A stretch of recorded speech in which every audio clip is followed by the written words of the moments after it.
Today, we present and share with you the unveiling of a statue that represents more than a great Texan, a great leader and a great president to us.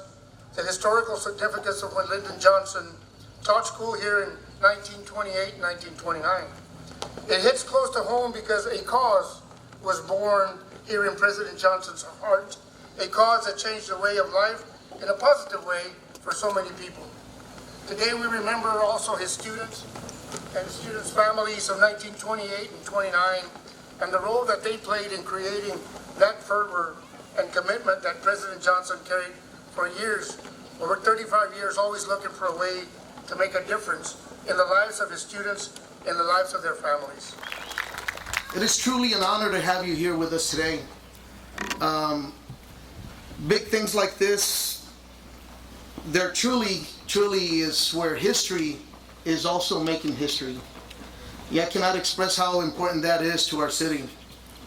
The statue that was put together and designed by Mr. Hinojosa is phenomenal. This is a great thing. It commemorates and gratitudes and validates our culture and our place in history. You know, especially when our culture wasn't recognized in those days, but a man walked among us and all he wanted to do was help. His way of helping was through education.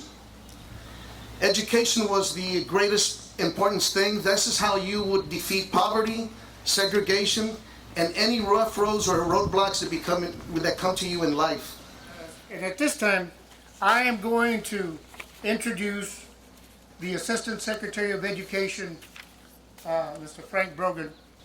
What a special day this is, and especially for me. I bring you greetings and will momentarily read a letter from the United States Secretary of Education, Betsy DeVos, and she extends her important gratitude for being invited, but also her recognized inability to be here with us today because of scheduling. Her inability to be here gave way to my great advantage in that I am able to be here with you today. And as she handed me the letter that I will read with you momentarily, let her know how grateful I am to be the one who had the opportunity to stand her, a poor substitute in her place, but nevertheless as someone who, like President Johnson, was an elementary school teacher and a principal, and as you heard, also a superintendent of schools. Jack, I feel your pain. I want to, at this point, read the letter, which also says it very well, from the Secretary of Education that brings me here today. And it starts, as appropriate as you might think, by answering the call put to her by Representative Cuellar. And even though he is not physically with us today, we know he is with us today. And starts, thank you, Congressman Cuellar, for your thoughtful invitation to join us at today's ceremony. I regret not being with you, but appreciate the opportunity to send this message. She didn't say this, but through this humble messenger. The statue unveiled today depicts a man in his 20s who traveled to Cotulla, Texas to teach at the Wellhausen Ward Elementary School. His students knew him as Mr. Johnson. The rest of us know him as Mr. President. What began for Lyndon Baines Johnson in Cotulla was a lifelong appreciation of the importance of education. Whether it was personally supplying sports equipment to needy elementary school students or by signing landmark legislation like the Elementary and Secondary Education Act, Lyndon Baines Johnson demonstrated an impressive commitment to all students. He was of the opinion that, quote, "This nation could never rest while the door to knowledge remained closed to any American," close quote. And he was right. Every morning I walk through the doors of a building that bears his name. That, of course, is the United States Department of Education building in Washington, D.C. It reminds me of doors that still need to be opened for children across the country. I am just as committed to empowering each student to walk through doors that lead to successful careers and meaningful lives. Dear Lucy and Johnson family, please accept my most sincere congratulations and best wishes on this day. With gratitude and respect, it is signed Betsy DeVos, Secretary of Education for the United States Department of Education. We would like, Ms. Johnson, for you to please accept these small tokens of our appreciation from the class of 1928, 1928 and 29.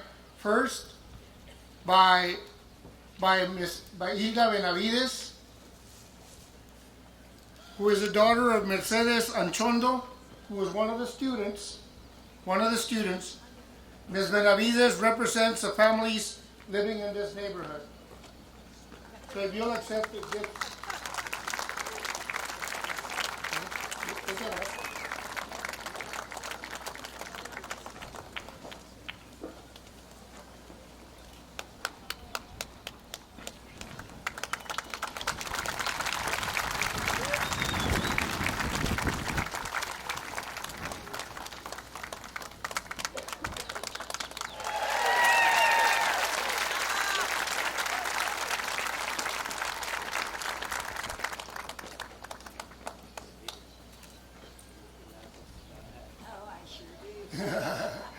We're very honored today to have the artist, sculptor, who is going to represent a bronze replica of the LBJ statue to Ms. Johnson, Mr. Armando Hinojosa.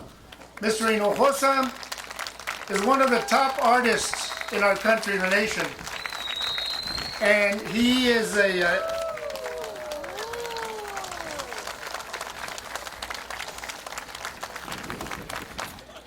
Well, it's an honor to be here today to honor Lucy Baines Johnson's daddy. It's an honor for me to introduce Lucy Baines Johnson.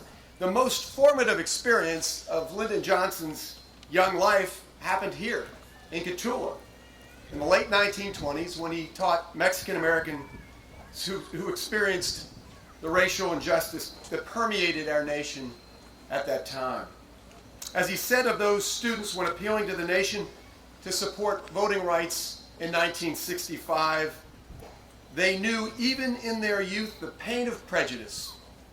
They never seemed to know why people disliked them, but they knew it was so because I saw it in their eyes. Somehow, you never forget what poverty can do until you see its scars in the hopeful face of a young child. I never thought then in 1928 that I would be standing here in 1965. It never occurred to me in my fondest dreams that I might have the chance to help the sons and daughters of those students and to help people like them all over this country. But now I do have that chance, and I'll let you in on a little secret. I mean to use it. And use it he did. Lucy Baines Johnson stood by her father's side as he signed the Voting Rights Act into law at the Capitol. Just as she had a year earlier when he signed the Civil Rights Act at the White House on her 17th birthday.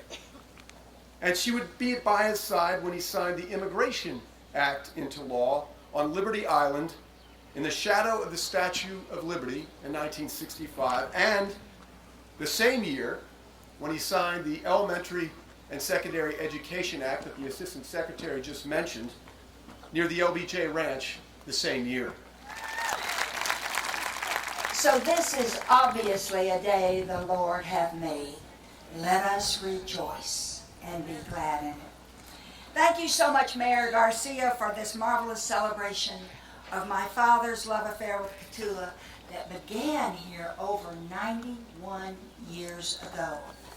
Lyndon Johnson came to this town as a student to teach and earn enough money to go back to school. He left with lessons that lasted him a lifetime. Cotulla changed his life and the course of history for us all.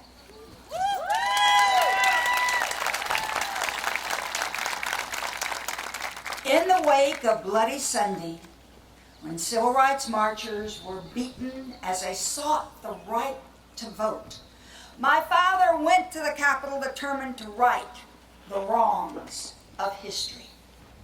On March the 15th, 1965, in front of a joint session of Congress, Lyndon Johnson addressed injustice in America.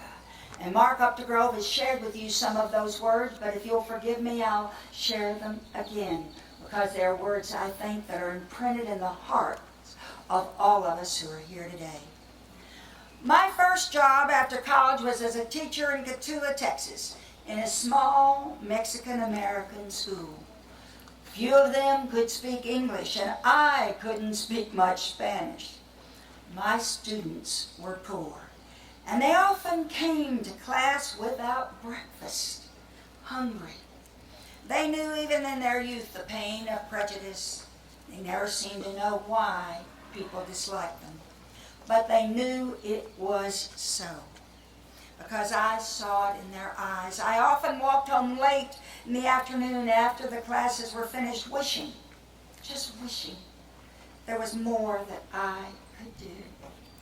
But all that I knew was to teach them the little that I knew, hoping that it might help them against the hardships that lay ahead.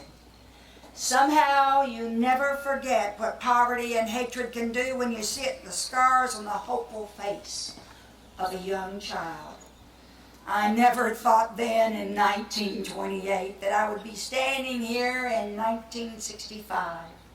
It never even occurred to me in my fondest dreams that I might have the chance to help the sons and daughters of those students and to help people like them all over this country. But now I do have that chance, and I'll let you in on a little secret. I mean to use it, and I hope you will use it with me.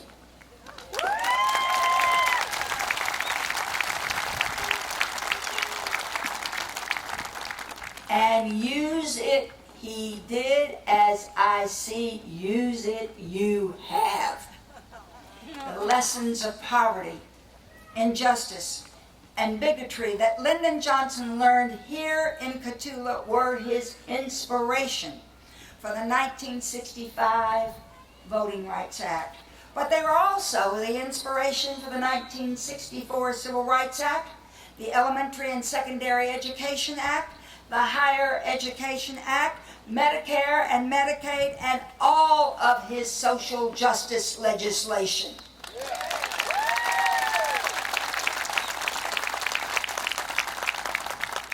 Just as Daddy thought he would never have the chance to help the sons and daughters of the children he taught in Cotulla, I never thought I'd have the chance to thank their families. But on the 40th anniversary of the Elementary and Secondary Education Act, I had that chance. The descendants of many of my father's former Cotulla students traveled all the way to Stonewall in front of the one-room schoolhouse Daddy first attended. We celebrated the legislation that opened the doors of opportunity that their grandparents had been denied. Today, I have that chance again. I come to thank you for this marvelous celebration of my father's love for your community and your love in return. I come to thank you for this precious statue of a young man you loved as a teacher and who loved you in return. On behalf of generations of Johnsons, I come to thank you for the progress that was achieved for all of our people because of the inspiration you gave my father.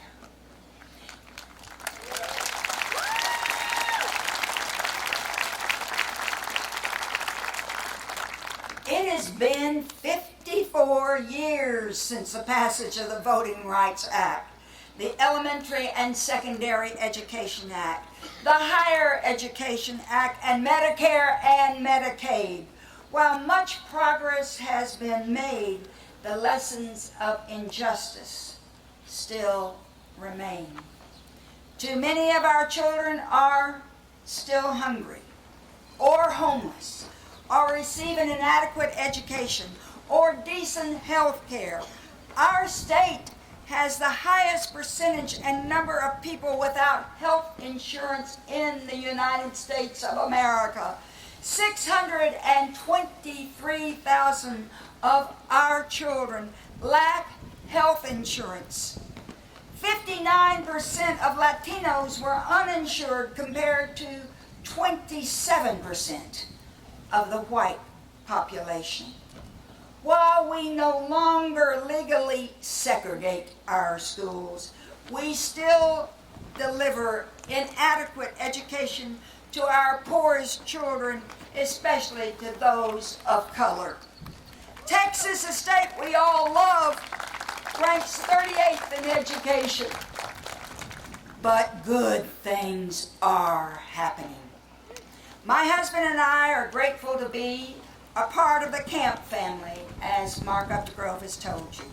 It is a federal program that provides college support to the children of migrant workers, like many of those Daddy taught here.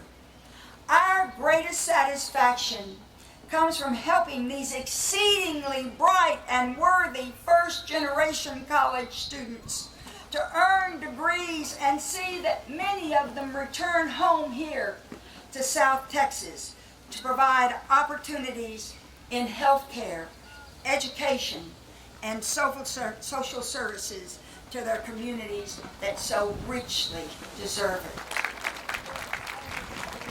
Just as my father never forgot Cotulla, I can assure you I will never forget the wonderful, warm reception that you have provided me. The wind that has blown my hair apart, the rain that we faced coming down here, and the threats of tornadoes that were all around. We have been through a lot together, members of the Cotulla, and you remain forever important to generations of Johnsons. Thank you for this beautiful day. Thank our wonderful artists for this fantastic statue. Thank you all, and may you have the kind of blessed day that you have given to me.